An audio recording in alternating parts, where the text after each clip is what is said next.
Happy to do that.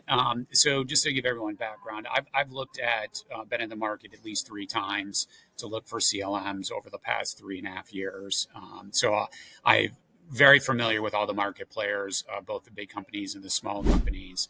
And I just want to share some of my thoughts on this. So as Gary pointed out in the beginning, I think getting prepared before you go into the market and starting conversations with your vendors is absolutely critical. And here's a couple of things that I think you all should think about before you start picking up the phone and calling your first CLM vendor. Number one is, what are the problems you're trying to solve for? And I think here you want to be really specific.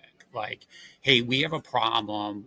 We generate a lot of contracts on our paper, and the lawyers are getting the information from the clients, and it's incomplete, and they're ending up having to go back and forth to get the information, to get the contracts out.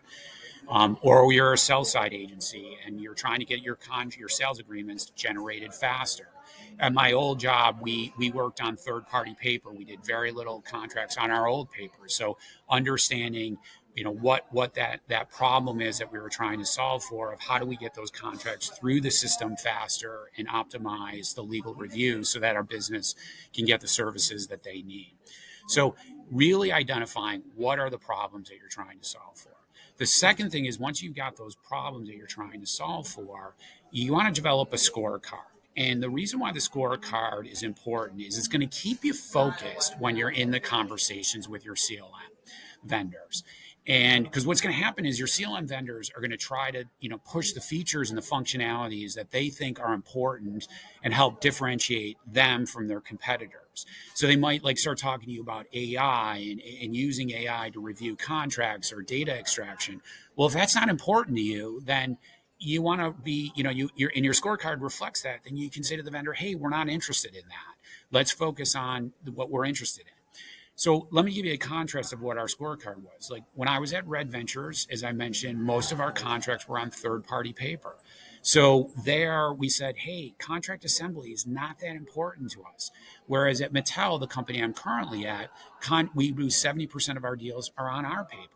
Not only that, our contracts have lots of tables in it. So I needed to make sure that the vendors could accommodate tables and adding, 5 rows to one contract and 10 rows to another contract and 20 rows to another contract. And oftentimes we negotiate those contracts with vendors, and then we want to reduplicate that same contract, not our template, but the negotiated contract with the vendor. So those are kind of things that you want to put on your scorecard. You're going to generate a lot of contracts, or are you going to review a lot of contracts? The other thing is are we concerned about timing and how fast something gets through the cycle? Like, how long does it take legal to review? Do we want to track that? Is that important? For us at Mattel, one of the things that was important is, where is the contract in its life cycle? It's bouncing around. I've got 50 deals that I'm negotiating, and I don't know which ones are on my plate versus my business plate versus a third party. Those are the kind of things that you want to say, hey, that's an important thing. As a problem that we're going to solve, we want to make sure that we focus the vendor. We want to put that on our scorecard and share that with the thing. The other thing I would say is that before you start talking to your vendors, you want to align on how you want to launch your product. So do you want to do full enterprise, which I would discourage, or do you want to do a crawl, walk, run approach to it, where you start out with NDAs and maybe one other group, and then you scale the platform over time? The other thing is I think you want to set expectations with your general counsel and the decision makers. What you want to say here is, hey, we believe the CLM is going to drive efficiency and allow lawyers and paralegals to practice at the top of their license and eliminate some administrative tasks. But we don't know that until we test that hypothesis. And we might go into the market and we may pick this vendor, and the vendor, after 2 or 3 years, the vendor might not be the perfect fit, but you're going to learn a lot from that will allow you to be a more discerning buyer the next time you go into the market.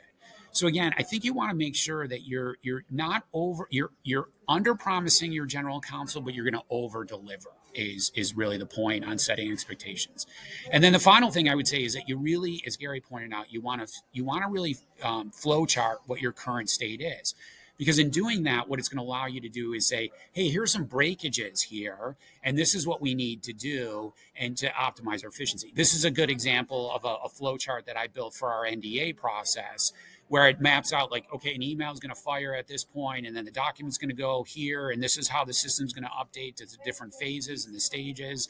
So you want to kind of map that out as to what you think your workflow is going to want to be, and then share that with your CLM provider so that they can kind of say, oh, well, we see how you want to do it. Our system can accommodate that, or they're going to be able to say, no, our system won't be able to do that, or here's how we're going to solve the reconciliation stage.